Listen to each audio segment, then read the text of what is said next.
He a vaincu les plus grands hommes de l'histoire du culturisme, puis a disparu des projecteurs. Que s'est-il vraiment passé avec Frank Zane ?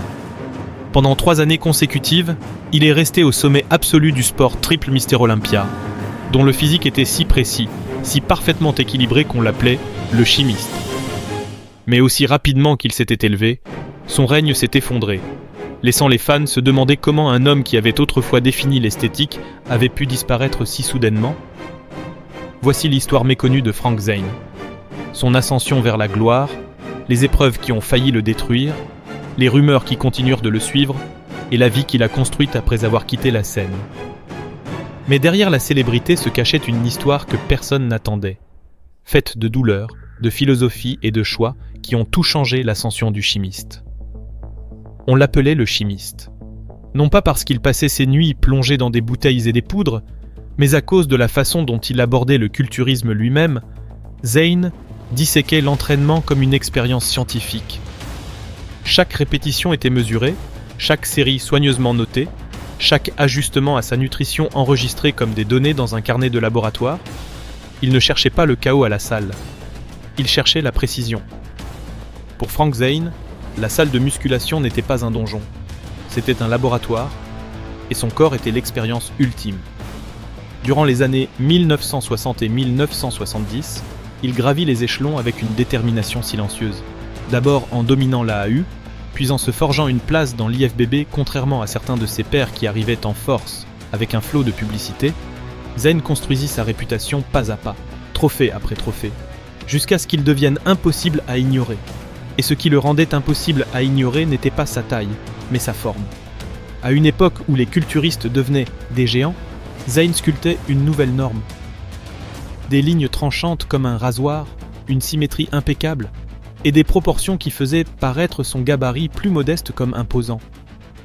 Il n'était pas le plus grand, mais lorsqu'il posait sous les projecteurs, il semblait intouchable, une statue vivante. Alors que les autres cherchèrent à impressionner par la masse, Zane cherchait la perfection. En coulisses, pourtant, sa vie était loin du chaos de l'âge d'or du culturisme.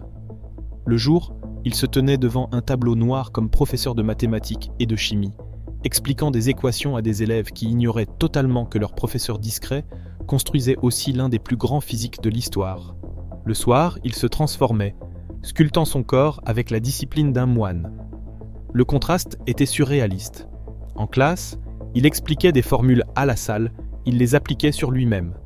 Ce mélange unique d'intellect et d'art le distinguait, et pas toujours de la meilleure façon.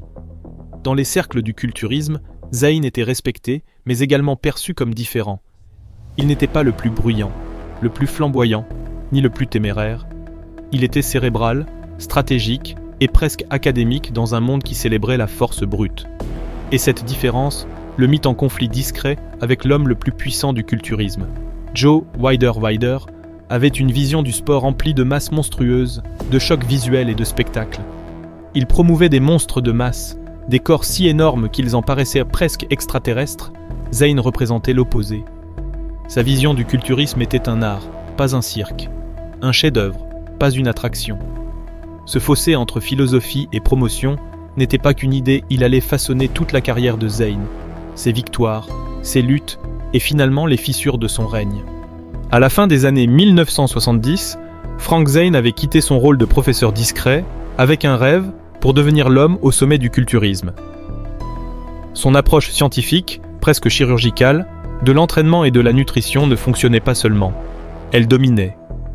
En 1977, Zane stupéfia le monde en remportant son premier titre de Mister Olympia. Pour la première fois, le trophée Sandow n'était pas attribué au plus grand homme sur scène, mais au plus complet. À une époque où les compétiteurs atteignaient 240 ou 250 livres de muscles, Zane se présentait à moins de 190 livres. Il ne dominait personne par sa taille. Il n'impressionnait pas par la masse. À la place, il ressemblait à une sculpture de Michel-Ange. Sec, équilibré, et tellement affûté que même les juges ne pouvaient le nier, sa victoire envoya un message qui secoua le sport. La symétrie et l'esthétique pouvaient triompher de la masse brute. Zane prouvait que ce n'était pas un accident, en revenant en 1978 pour défendre son titre. Les fans commencèrent alors à le voir comme quelque chose de rare, un culturiste qui n'était pas un monstre mais un idéal. Lorsqu'il montait sur scène, les lignes de son corps, ses proportions, sa taille fine et son V-taper classique en faisaient l'incarnation du nombre d'or, puis arriva 1979, son chef-d'œuvre. Beaucoup disent encore que ce fut la plus grande version de Zayn jamais vue. Une définition tranchante, une peau bronzée parfaitement mise en valeur sous les projecteurs, et chaque pose réalisée avec une précision mathématique. C'était l'expression ultime de sa philosophie. La preuve de sa célèbre phrase « La taille n'a pas d'importance, l'esthétique si ». Mais le règne de Zayn à l'Olympia n'était pas sans contestation. Il avait des rivaux, et des rivaux dangereux. Il avait pris le titre à Franco Columbu, l'allié le plus proche d'Arnold et un homme bâti comme un taureau. Il s'opposa à Mike Menzer, dont l'intensité brutale et le programme Heavy Duty, presque mythique, faisaient de lui une étoile montante. Et toujours en arrière-plan, planait Arnold Schwarzenegger, l'ombre qui ne quittait jamais vraiment le culturisme, même en retraite. Pourtant, Frank Zayn n'essayait pas d'être Arnold. Il n'essayait pas d'être le plus grand, le plus bruyant ou la personnalité la plus dominante dans la pièce. Son attrait était totalement différent. Alors qu'Arnold incarnait la puissance et le charisme, Zayn incarnait l'art. Il était une perfection atteignable, un corps admiré non pas parce qu'il semblait surhumain, mais parce qu'il ressemblait à un idéal que les hommes pouvaient imaginer pour eux-mêmes. Il prouvait que le culturisme n'avait pas besoin d'être excessif. Il pouvait être raffiné, équilibré et beau. Pendant 3 années dorées, Frank Zayn redéfinit ce que signifiait être le meilleur au monde. Mais se tenir au sommet est dangereux. Car tout comme il avait choqué le monde par son ascension, le destin avait une autre surprise pour lui. Au sommet, un seul accident changea tout. L'été 1980 aurait dû être le moment de couronnement de Frank Zayn. 3 titres consécutifs de Mister Olympia avaient déjà assuré sa place dans l'histoire, mais il en voulait plus. Cela devait être sa 4e victoire, celle qui ferait taire tous les doutes sur sa domination et prouverait qu'un homme de moins de 200 livres pouvait régner pour de bon sur le culturisme, mais le destin, comme souvent dans les histoires de grandeur, en décida autrement. Quelques semaines avant la compétition, le désastre frappa dans ce qui semblait être un moment banal. Zayn glissa et heurta violemment une rambarde de piscine. L'impact ne fut pas seulement douloureux, il fut dévastateur. Il finit à l'hôpital, le corps meurtri et sa préparation méticuleuse pour l'Olympia complètement ruinée. Le timing ne pouvait pas être pire. Dans un sport où la moindre imperfection peut tout faire perdre, Zayn se retrouva soudain à se battre, non pas pour dominer, mais simplement pour pouvoir monter sur scène. Pourtant, fidèle à son caractère, Zayn refusa d'abandonner. Il se présenta à Sydney, en Australie, pour le Mister Olympia 1980. Mais ce n'était pas le même homme qui avait stupéfié le monde en 1979. Son corps portait les traces de l'accident.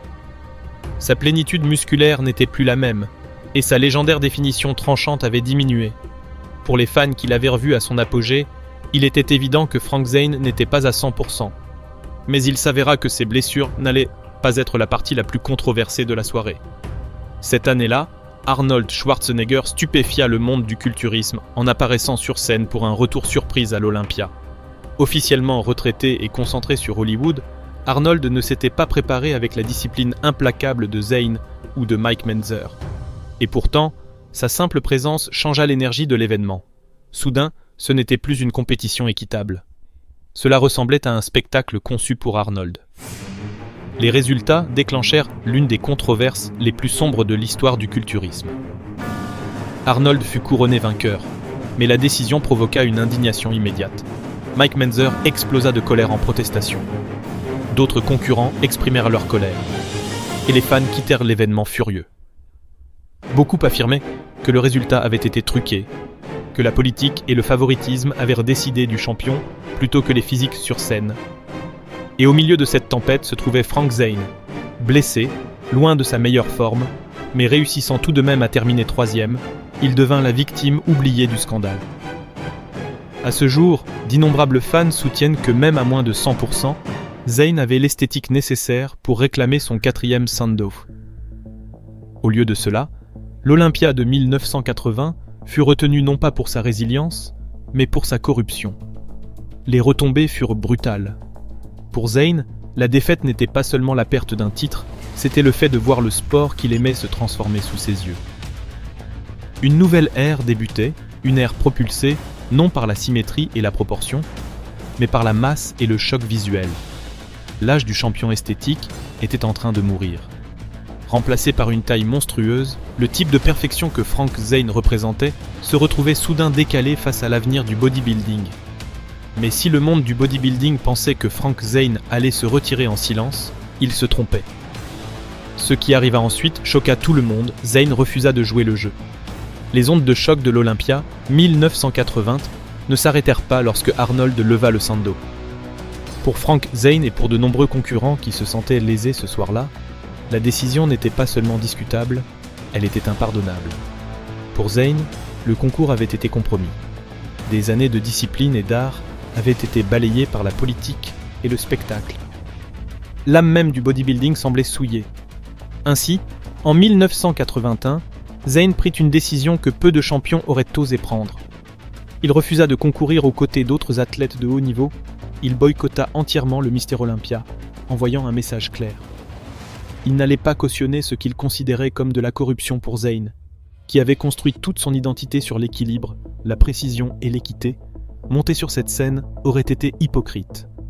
C'était sa protestation silencieuse, une position qui montrait qu'il valorisait les principes plus qu'un chèque ou un titre. En 1982 pourtant, la flamme de Zane ne s'était pas totalement éteinte. La controverse entourant le retour d'Arnold commençait à s'estomper, et les fans se demandaient: le chimiste pouvait-il renaître ? Lorsqu'il revint sur la scène de l'Olympia, il le fit avec sa discipline légendaire. Sa taille était toujours incroyablement fine, sa symétrie impeccable, sa présence scénique toujours saisissante. Il se battit dur, résistant à la nouvelle vague de masse qui redéfinissait le sport, et repartit avec une honorable deuxième place derrière Chris Dickerson. Mais pour ceux qui le connaissaient, il était clair que quelque chose avait changé. Le sport poursuivait un nouvel idéal, plus grand, plus épais, plus lourd, et même Zane à son meilleur ne pouvait arrêter cette marée. Son art était désormais éclipsé par la taille brute.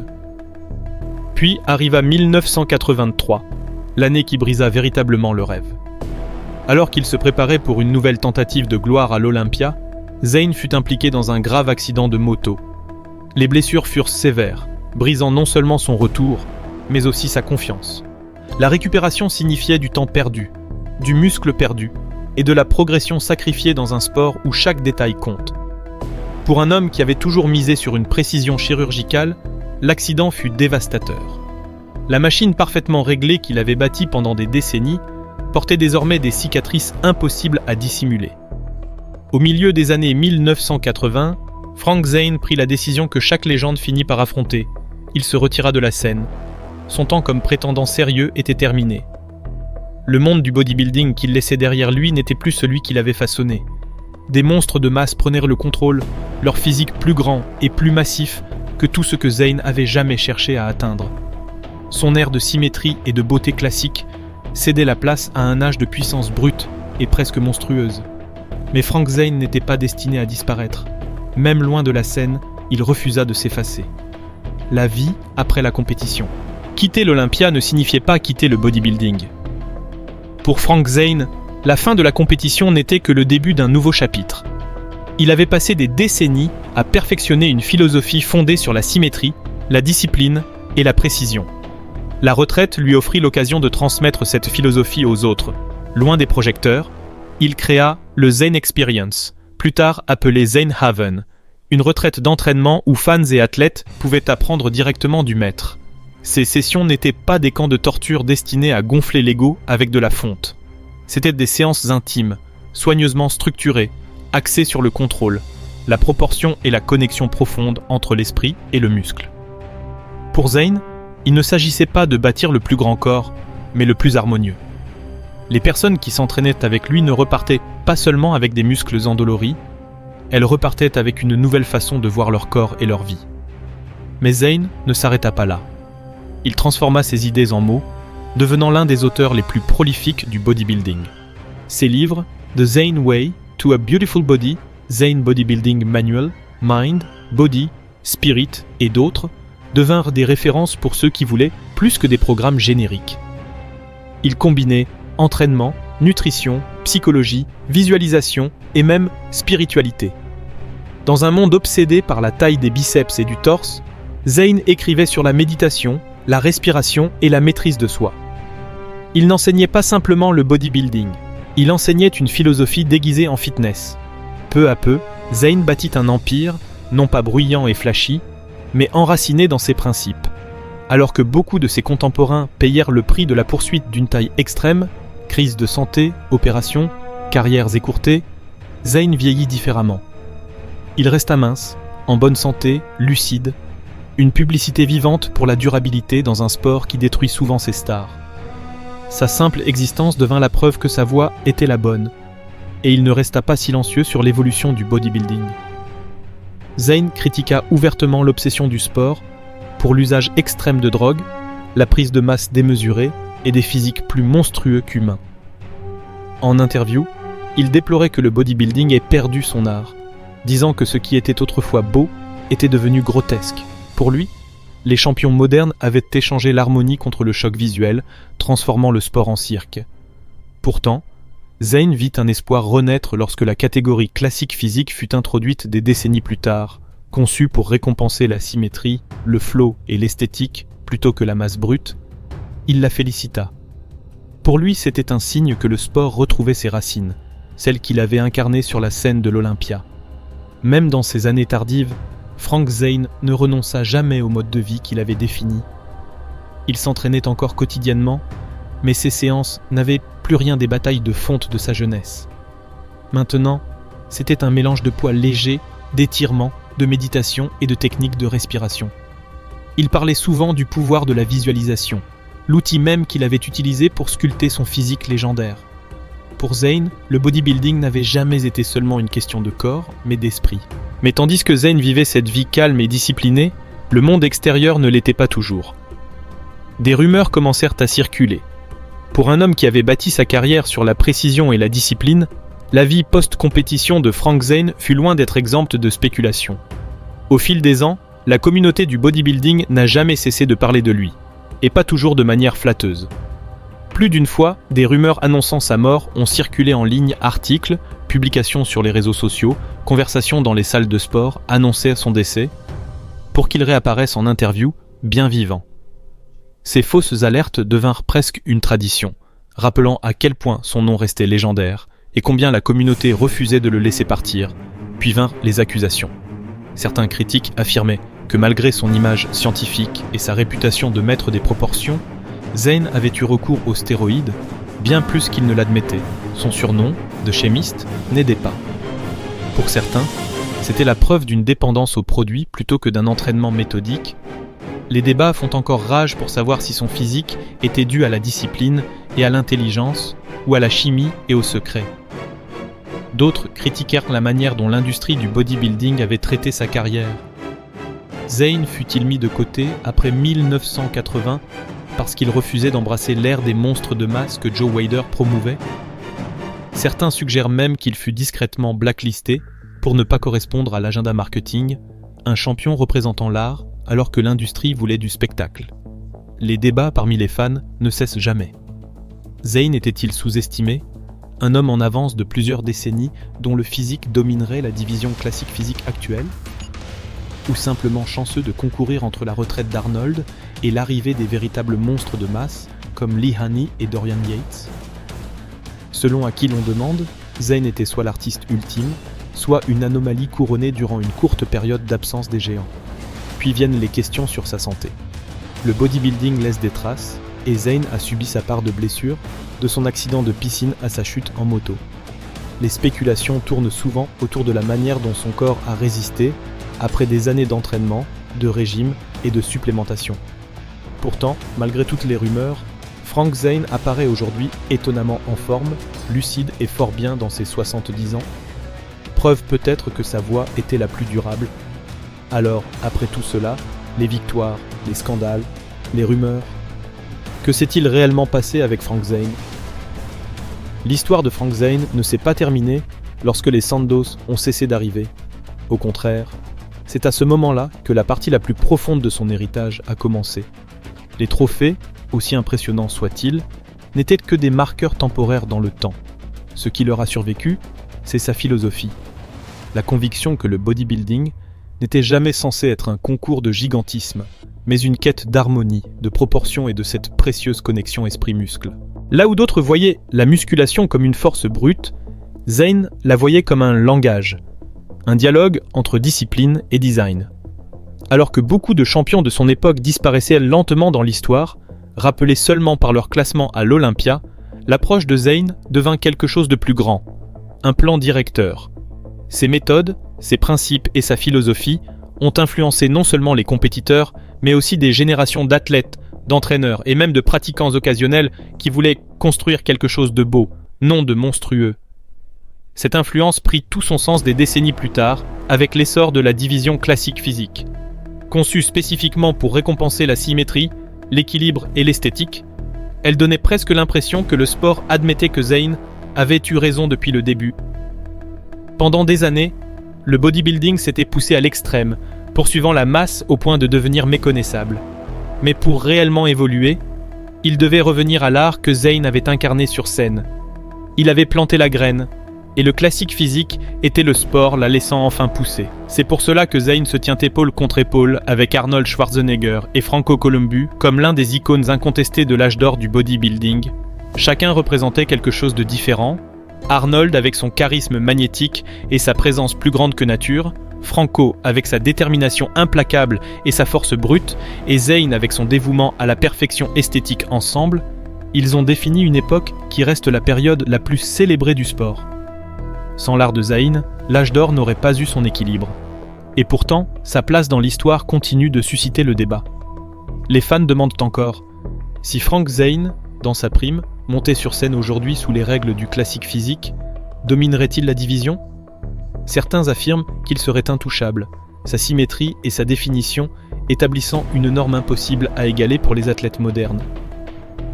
D'autres pensent que le sport a évolué au-delà de lui, que les physiques actuels sont plus polis, plus conditionnés et surpasseraient même le chef-d'œuvre de Zane.